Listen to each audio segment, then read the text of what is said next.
Hey, welcome back to my channel Endless Pages. I'm Liv and welcome to today's video, which is my reading wrap up for the month of January. Okay, so January was an interesting reading month. I read about 5 books, which is my standard really, and I DNF'd 2, which was interesting. So let's just jump into it. First of all, I started off the month with The Silent Patient by Alex Michaelides. So this was not the best way to start my reading year. This is like a thriller about a woman that like shot her husband like 5 times in the head and hasn't spoken a word since, and the psychologist wants to chat to her, wants to get her to talk and figure out why she shot her husband. So this sounded really intriguing. This is such a popular book, but it has people very divided, and I understand now why there's such a divide. I didn't really enjoy this book. I found for the most part it was incredibly boring. I know that you're leading up and you're getting to know the characters and leading up to why the murder occurred, but I just felt like it wasn't worth the lead up. It was really boring and dry. A slight spoiler warning here, I won't go into specifics, but I just couldn't get over how many times he seemed to, I guess, breach confidentiality, break the rules of his profession, and just be incredibly unprofessional. Like how many times he spoke to like her family members and looked into her, and he was like obsessed with her, and he broke so many rules, and he just wasn't a good counselor, psychologist I should say, not counselor, at all. And I just couldn't suspend my belief when all of those events were occurring. I was like, how are people just chatting to him? Like, he's clearly breached confidentiality by going to family members, and they're just having a good old chat with him, just sharing secrets. Like, I couldn't get over that. It's not realistic at all. I know it's a work of fiction, but that was like really annoying me. I knew going into this people had issues with sexism in this book, and I can totally see where those issues are coming from. The way that the male characters spoke about her and the language they used to describe her just seemed incredibly unnecessary, and it was occurring very often that I was really picking up on it, and I was like, I understand. So yeah, so I feel like the language was just completely unnecessary. And yeah, it was really off-putting. Okay, the twist at the end. The twist at the end was good. I did not see that coming. I'm not one that you can usually pick twists or anything, so I don't know. Take that with a grain of salt that I was surprised by the ending. But I thought the ending was surprising, and I appreciated that. I literally was like, what the, out loud. So it was a cool ending, but I just don't think the other 250-ish pages or however many was worth it. Like, the build-up was not worth it. That good ending didn't make up for 95% of the book being kind of boring and crap. So I ended up giving The Silent Patient 3 stars. I definitely wouldn't recommend this book. I don't think it was worth it. Curiosity got the better of me because it was such a popular book. And yeah, it backfired big time. I will be getting rid of this one for sure. Okay, let's talk about the 2 books I DNF'd in January. The first one is Eleanor Oliphant is Completely Fine by Gail Honeyman. So I really couldn't get into the writing style of this book. It's weird. It's a weird story. The main character, like, it's weird, and it makes me a bit uncomfortable reading it. Like, I've like physically like giving me the ick reading this book.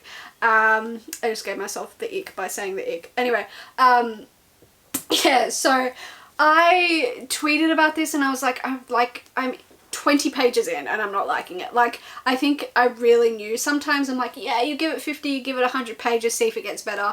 I, like, within the first couple of pages was like, wow, I really don't like the writing style of this book. It's really weird.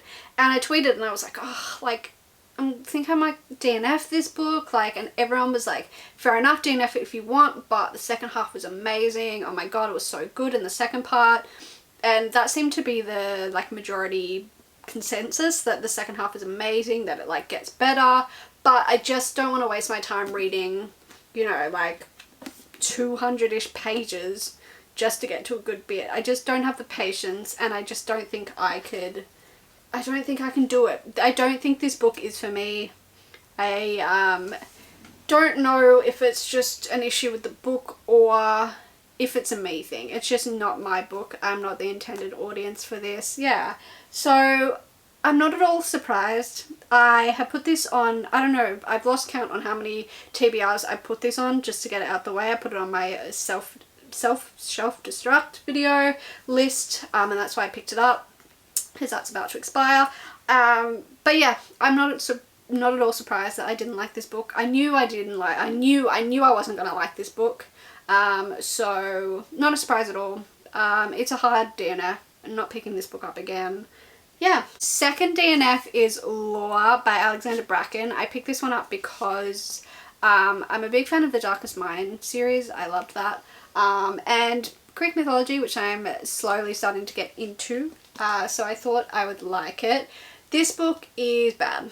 I put this also on my self-destruct video, hence why I read it in January, because again, it's about to run out of time. And I didn't want to DNF this one because it's a really pretty book, and Alexandra Bracken. But I really am not liking this book. I feel like a lot of information is just getting thrown at you about all these different Greek gods and Greek families, and without any context. Like, I don't know who they're talking about. They've got like a little like map at this, like a little, not a map, like a little explanation at the start of like who's part of whose family, but it's basic information. They keep mentioning these people that I have no idea who they are. I cannot connect to a single character in this book. It's confusing. The characters are annoying me.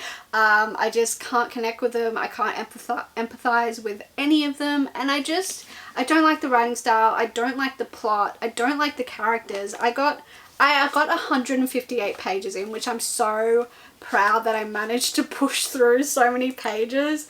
But then eventually it was starting to make me slumpy. So I was like, no, we haven't got time in 2023 to read books I'm not liking.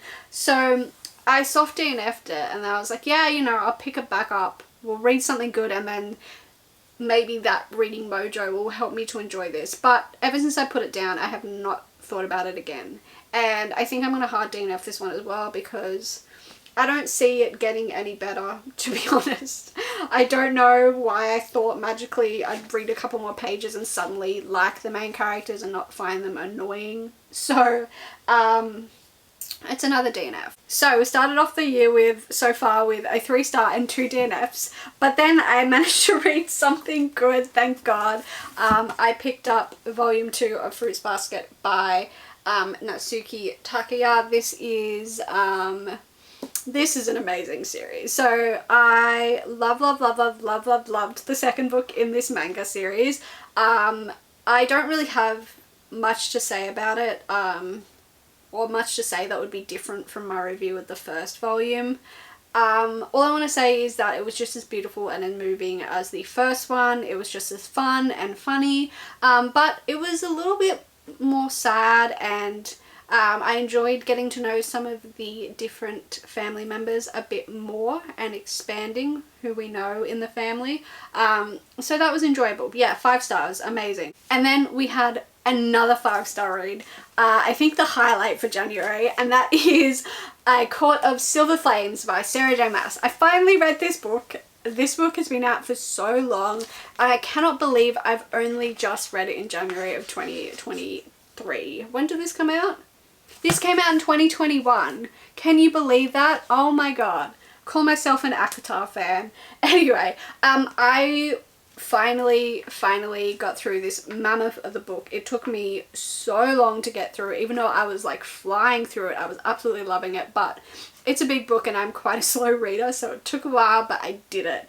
And my god, was it worth it. So I am a huge fan of the ACOTAR series, but before, I wasn't really a fan of Nesta. I couldn't empathize with her, found her quite off-putting, and I just didn't like her. I thought she was really mean, and everyone was like, you're gonna love Nesta after you read this book. If you're not a fan, if you're not a fan now, you will be after. And oh my god, were people right. I am now such a Nesta fan. Like, she's now my favorite. I love her so much. So I can't go into the plot too much without spoilers if you haven't read the ACOTAR series, but this is the latest in the series. This book focuses on the characters of Nesta and Cassian, mainly Nesta. and holy shit is it great. This book focuses on Nesta's trauma and her dealing with the events of the other books that I will not say, but yeah, I really feel like this book was beautiful and really great to actually get to know and understand Nesta, because I feel like before, when I thought she was very standoffish and mean, because we didn't get her point of view as much, so I didn't have that deeper understanding of her, and now I do. Oh my god, now I feel like I understand her so much better, and I feel bad for judging her in those other books now. I feel like you really got to know Nesta and how she deals with her trauma and her defense mechanisms. This was beautiful. This was quite slow paced for the most part, just her healing and working through her trauma, which was absolutely beautiful to read. The friendships in this book were so beautiful. The emphasis on female friendship and female empowerment, and how females lift each other up, was just so beautiful, so well written. I absolutely adored it, and so cute. The little friendship and the little smart reading group was just so funny and like ironic. I really enjoyed getting to know our newer characters and Nesta finding a group of her own, and them all dealing with their trauma and their stories, and them literally like saying the quote, "Our stories are worth telling." It was absolutely beautiful, with some fun action scenes as well. To keep it interesting and fast paced. I flew through this. I absolutely adored it. It was beautiful and confronting and just amazing. Anyway, I'm now the biggest Nesta stan ever. She's so strong and smart and loving, and oh my god, I just adore Nesta. I get her now, and I'm sorry for ever saying a bad thing about her. I understand her. I see her strength and how she protects herself and those around her, and oh my god, 5 stars. Okay, bear with me on this next review. I read All the Stars and Teeth by Adalyn Grace. This is like a young adult fantasy. I'm filming this in like late February, so this book was so forgettable. I literally cannot remember what happened and cannot remember why I didn't like it. I remember just thinking this book was so meh. The writing was meh, the story was meh. It was very like very predictable, very YA, too YA for me. Cannot even remember what it's about. Oh yeah, it's about Amora, and she's training to be like a high animancer. Everyone else in her kingdom can choose their magic, but she can't. She's the princess. Her demonstration goes wrong, and she's forced to flee and strike a deal with this guy called Bastian, who's a pirate. He'll help her prove she's fit to rule if she'll help him reclaim his stolen magic. Yeah, so they go on this kind of journey together. Yeah, like I said, it was really predictable. There was a couple of twists that I was just like, like not that surprising, didn't catch me off guard. I enjoyed the kind of little found family little group aspect of it. That was enjoyable to me because I like a good found family of little misfits. The romance was kind of cute, kind of enemies to lovers, but not really. Just, yeah, they just fell in love very quickly. I don't really like insta love either. I know this is a duology, but I will not be picking up the second book because I do not care about it. The writing just was so mid. The story was so mid, and I cannot remember anything about what happened, so very forgettable. Lastly, I read the 8th volume of the Death Note manga, the one about the boy who finds a book, and if you write their name of the book, if you write someone's name of the book, they die. So in the last review, I think I talked about how I was worried there's kind of entering like a new phase in the story, and I was worried that it wasn't going to be as good or as entertaining as kind of the first phase without spoiling. But I gave this volume 4 stars. I can see the potential. I'm really starting to enjoy it, and he's a main character, Light, who kind of uses the Death Note as his own, he's become his own god and his own justice system. He is now, I guess, facing enemies on several points, so it increases the pressure for him. It makes it more hard, like I feel like it makes it more fast-paced because there's just constantly people playing and scheming, so it makes him have to work harder and smarter, which makes it, yeah, it makes a fun read. So I'm seeing the potential in these new Enemies of Light. I feel like I spoke too soon about saying it's not going to be as good. I don't think it is as good, but I don't think it's bad. I'm enjoying it.